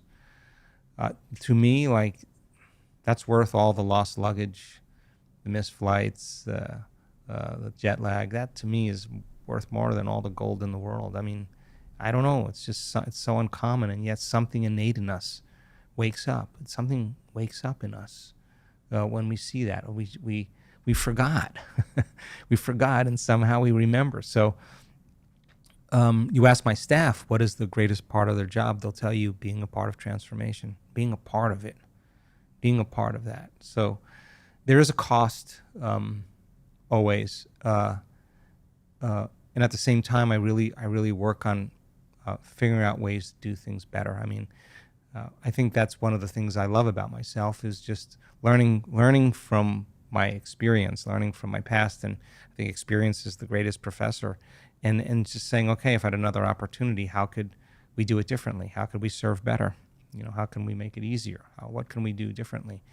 And again, I just have a great team that's super committed to whether they're running events, whether they're creating logos, whether they're doing a brand, whether they're managing the website, whatever they're, running them, composing music with me for meditations, or doing research. We just have really people that share that same mission. And I think changing individuals one by one to somehow make a change in the world, being a part of that's pretty cool.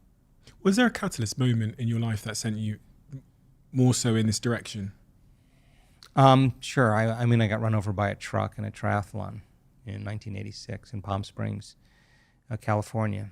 And I broke 6 vertebrae in my spine. And I had bone fragments on my spinal cord, and I had the neural arch of T8 compressing on the cord. So the typical prognosis for that, is Harrington rod surgery. They put these long stainless steel rods in your spine. So in my case, it would be from the base of my neck to the base of my spine, stabilize the entire spine. And I just had 4 opinions from 4 of the leading surgeons in Southern California, and I was in my 20s, and I just couldn't imagine myself living on addictive medications or not being able to do whatever I love to do physically. So I decided not to have the surgery. I just went against the opinions of the experts, and I just thought maybe there's a way that my mind could heal my body. And so that started my journey, and somehow it worked. So I've been spending the rest of my life studying that. Had that not happened, do you think you would have gone in a different direction? Sure, absolutely. Absolutely, yeah. What if the worst thing that happened to you was the best thing that happened to you? I don't know. And that starts this you create this belief in your mind that you can heal yourself using your mind. Well, it was kind of crazy because I think when you're faced with crisis, like in a situation like this, we tend to focus on the worst thing that could happen instead of the best thing that could happen. And that's because of the hormones of stress and emergency. You always prepare for the worst. Better chances of survival if you think about the worst. So it took an enormous amount of energy for me to stop that, to stop thinking that way and stop feeling that way. 6.5 weeks of a dark night of the soul, I would say, because I couldn't get my brain to do what I wanted it to do. Even though I theoretically and understood it, I just kept defaulting. And I spent hours. And finally, I was able to kind of get control over it. And then as soon as I started noticing some changes in my body, the moment I started feeling my limbs again, and the moment I started noticing I was moving a little better, I knew somehow I was having an effect, and that's the moment it all changed for me. Running all these businesses, Joe, and you have such an empire of businesses and projects and people and teams all over the world, how have you managed your relationship with technology? Because technology is omnipresent in my life. Yeah. And that's why I say I get dragged out of bed by it. Stephen, I never planned on doing any of this. I never planned on doing any of this. I mean, all the corporate stuff just came out of a few lectures because there were CEOs and presidents of companies that urged me to create a model for change for companies and organizations. I never wanted to do that. I never wanted to do Inner Health Coalition with doctors, just our community. There's an emergent consciousness that says, please do that. So we're working on, in the same vein of the same mission, giving people, our community, listening to our community and creating, more of that for people. I don't have any difficulty if it's part of the mission to do any of those things. If I were just doing my events and that's it, and we could just do that, my life would be a whole lot simpler. But all these other things that we're doing now, in terms of, they also bear a lot of fruit. I mean, the research that we're doing right now is I can say right now, Stephen, that what we're doing is no longer pseudoscience. I can say that now. It's no longer pseudoscience.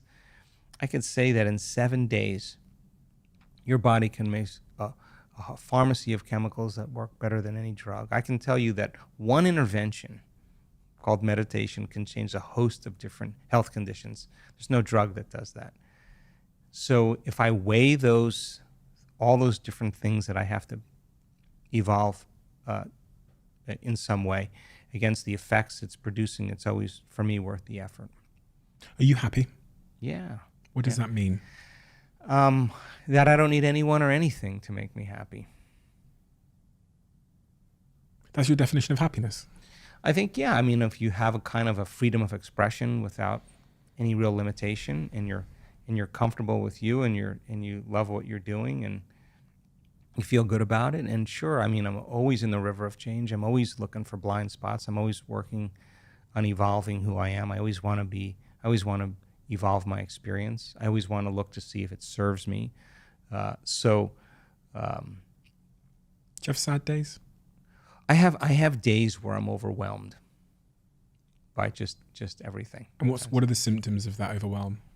It takes me a little bit to focus my attention again. Just too many things I have to think about. So I have to take a little time and get centered and organized. But do I have sad days? I don't know. Sad. I don't really know sad, but kind of days where I'm kind of introspective without needing much emotion. Yeah, I have those days. Yeah. If this were to be your last day on Earth, Joe. Wow. and there was just a central message that the millions of people, that could be listening right now, you felt that they needed to hear, that would serve them the best and serve us collectively the best, what might that central message be? It's important for people to believe in themselves.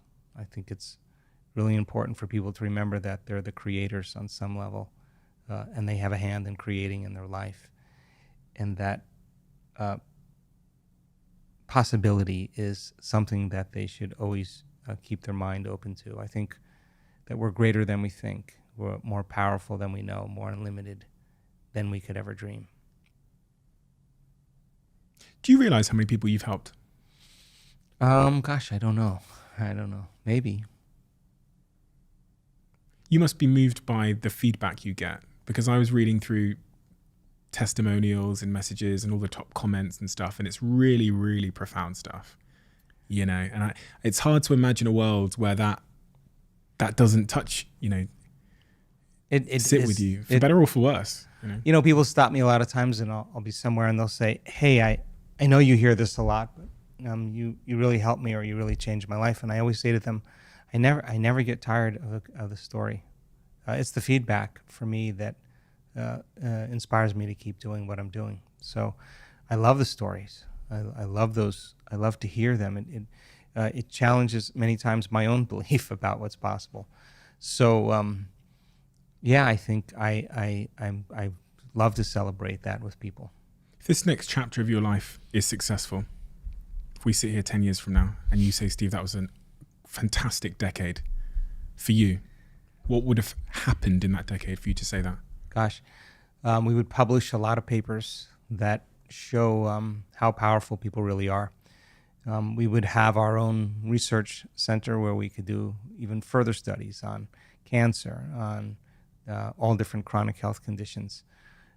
We were studying the effects of healing on others, and we have really profound data on that as well.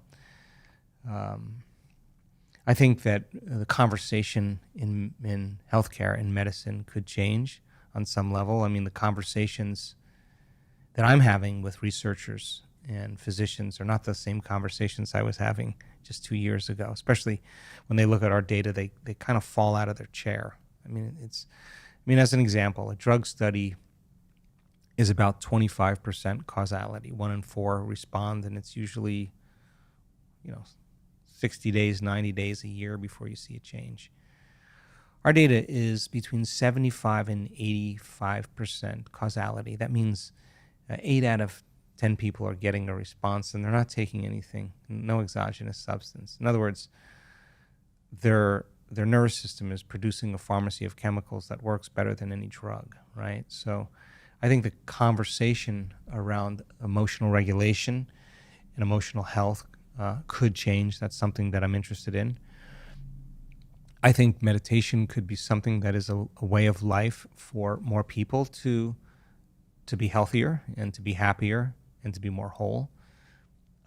When I started this journey, Stephen, you couldn't even say meditation in public. I couldn't say it in certain organizations, corporations, government agencies. It was not allowed, right? Now it's sexy. Now it's cool, right?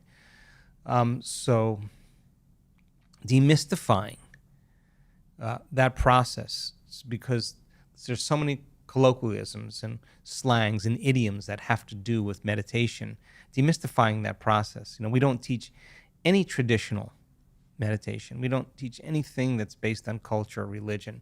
We teach meditation based on the data we see, based on the brain scans, based on the HRVs, based on the data that we're collecting. We know the words now. We know the music. We know the timing. We know a lot of things in terms of transformation that has helped us in so many ways. So, what do you think is going to become sexy in 10 years from now that's not sexy now? Like meditation. God, I hope it's not AI. I hope it's not AI. I hope it's something that has to do with the human spirit. Ladies and gentlemen, I'm interrupting this broadcast with a very special announcement. 2 years ago, I started writing a book based on everything I've learned from doing this podcast and meeting all of the incredible people that I've had the privilege of meeting, but also from my career in business, from running my marketing businesses, my software business, my investment fund, and everything else that I've been doing in business and life. And from this, I've created a brand new book called The Diary of a CEO, The 33 Laws for Business and Life. If you want to build something great or become great yourself, like the guests that I've sat here and interviewed, I ask you, please, please, please read these 33 laws. The book I always should have written. If you like this podcast, this book is for you. And it is available now in the description of this podcast below. And every single day until it's out later this month, one person that pre-orders it, that takes a picture of their pre-order, uploads it to their story on Instagram or social media and tags me, will win a gold version of this book signed by me. And there's only 33 copies of those available. So pre-order it now, tag me on social media when you do, and 33 of you are going to win a very, very special book. For those of you that don't know, this podcast is sponsored by Whoop, a company that I'm a shareholder in, and I'm obsessed with my Whoop. It's glued to my wrist 24/7. And for those of you that don't know, it's essentially a personalized wearable health and fitness coach that helps me to have the best possible health. My Whoop has literally changed my life. Whoop is doing something this month which I'd highly suggest checking out. It's a global community challenge called the Core 4 Challenge. Essentially, they guide you through a set of 4 activities throughout the month of August that are scientifically proven to improve your overall health. I'm giving it a go, and I can't wait to see the impact it has on me, and I highly recommend you to join me with that. So if you're not on Whoop yet, there is no better time to start. If you're a friend of mine, there's a high probability that I've already given you a Whoop because I'm that obsessed with it. It is the thing that I check when I wake up in the morning. It's the first thing that I look at. I want the information on my sleep to then plan my day around. So if you haven't joined Whoop yet, head to join.whoop.com/CEO to get your free Whoop device and your first month free. Try it for free. And if you don't like it after 29 days, they're going to give you your money back. But I have a suspicion that you're going to keep it. Check it out now and let me know how you get on. Send me a DM. Much of your work is now trying to bring people together in 3D. And I saw this as I was on your website earlier on today. I was looking at some of your upcoming initiatives. One in particular was this walk that you're doing, which I found really, really interesting. This is the first ever global walk that will take place on Saturday, September the 23rd, 2023, this year. All the details are at walkforthe.world, so www.walkforthe.world. And I was reading about why you're doing this. And the words community came up. The words illusion of separation came up. Yeah. I think, if you study the peace gathering projects that have been done, peer-reviewed articles of peace gathering projects, when people come into a community, they meditate on peace, a city. The crime rates go down, violence goes down, car crashes, car accidents go down, economic growth goes up. Somehow there's a change in the collective. But when the meditation ends and the peace gathering project ends, the crime rate returns back to the same. The car accidents and the violence return back to the same ceiling value as it was before. It's not enough to just pray. It's time to be the prayer, right? So walking meditation we do in our community, and we do a lot of them because you got to be able to walk as it. You got to be able to do it with your eyes open. Doing it with your eyes closed is a practice so you can do it with your eyes open, so you can demonstrate it. Demonstrate peace, demonstrate love, demonstrate change for the world. And so the walking meditations, there's 4 types of meditations. There's a seated meditation. We do a lot of that, and that's traditional. There's a standing and a walking meditation, and there's a lying down meditation. And we teach all of those.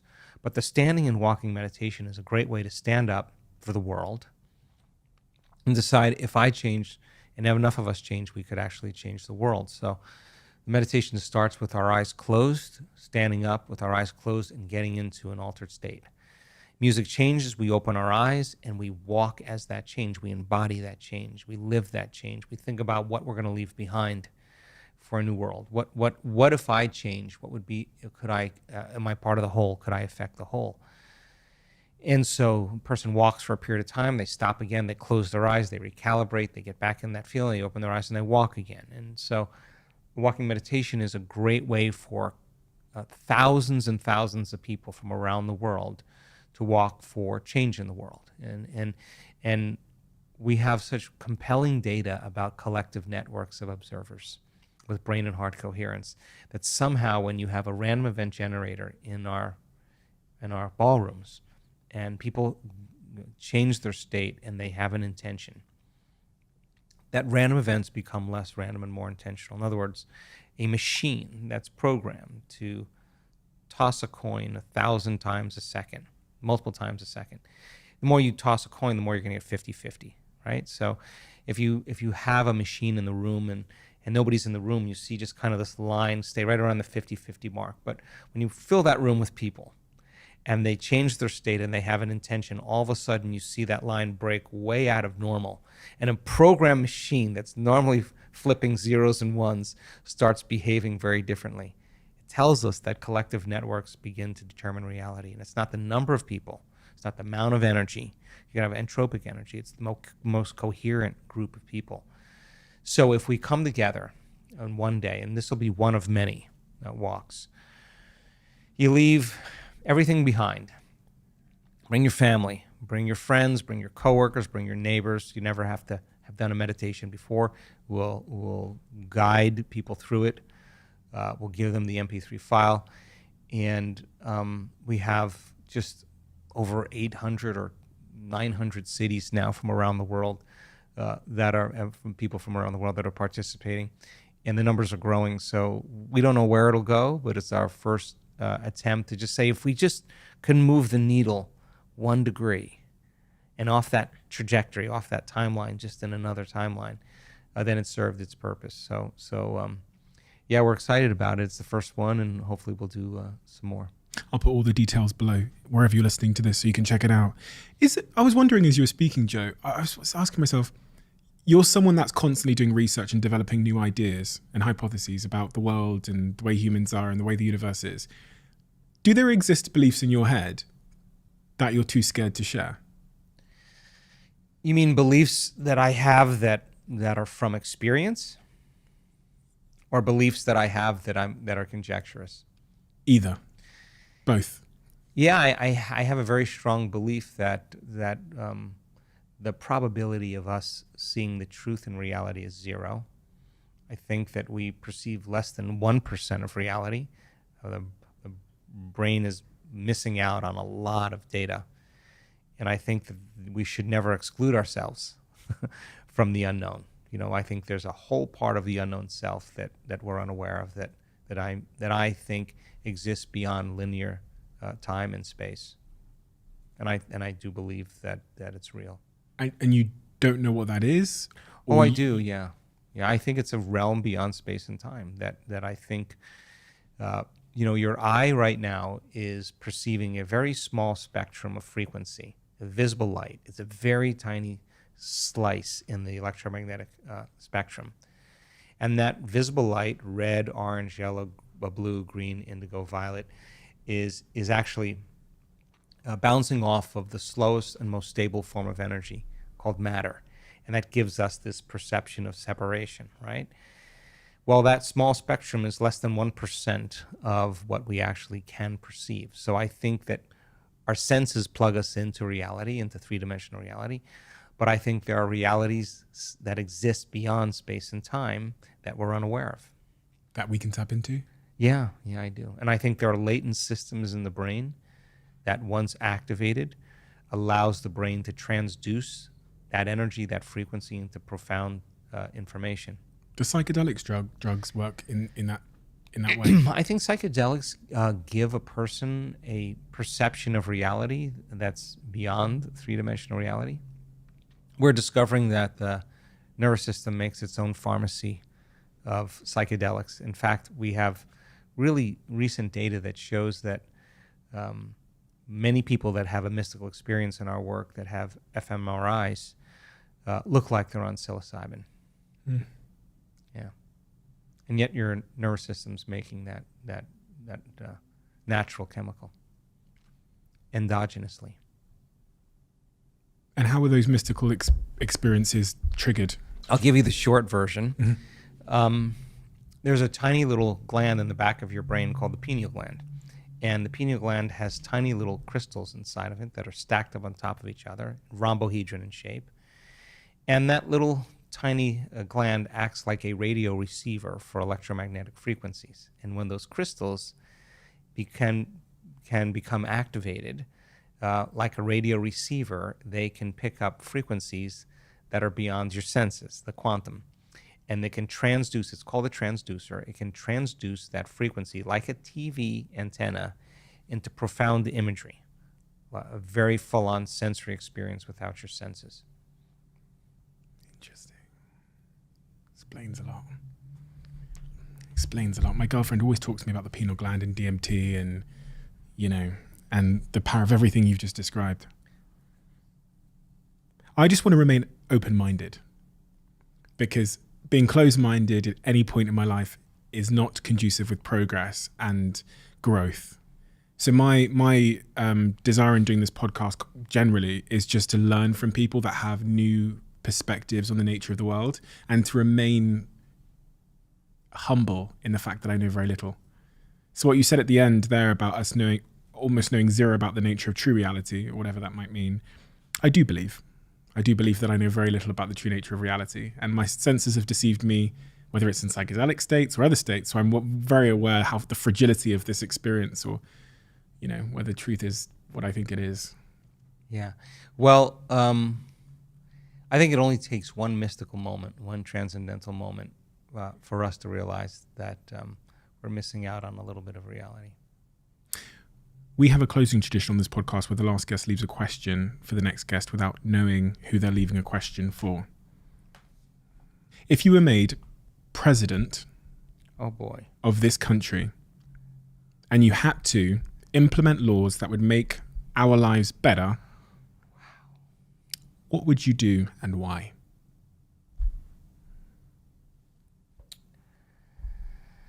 Wow, where do we start? Oh, boy. I would consider education to be a much bigger priority for both people that teach, that they're rewarded in a better way, and the educational system to be more Socratic and more stimulating for people to question and to have healthy debates. I think that's great. I would consider looking at the medical model a little bit more and really look to see if healthcare is really helping people in this country. I would find ways to unify different sects or different organizations, or bring them together, bring them to the middle in some way. I think standing up for principles instead of politics is a really healthy thing to do. I'd probably try to figure out a way to reduce the debt, to end war, to find ways that we could coexist with other countries. I'd certainly think a lot about artificial intelligence and decide if it was really, really healthy for human beings. I would encourage, in many ways, different religions to come together and find ways to get along. I would spend a lot of time with regenerative agriculture and bringing life back to the soil and back to the earth, and figuring out ways to help the oceans and species that are passing, and to address healthy food. Food that is good for people, that is medicine for people. Joe, thank you for your work, and thank you on behalf of all the people, the millions of people all around the world that you're clearly helping without really even knowing it. I've never seen such profound testimonials in anything I've ever seen. And also, the reason why I actually have this on the table isn't because you asked to promote me. I think your team actually said I didn't need to put it on the table, but it's because one of our members of our team, their elderly relative has been going through a lot of pain and struggle in their lives, and they read your book, and it really, really helped them this week. Ah, that's great. So they asked if I could get it signed on behalf of them. Absolutely. Which I think is a testament to the impact you're having on people. So thank you so much, Joe. It's an honor. No, thank you, Stephen, for all the work you do also. I appreciate it.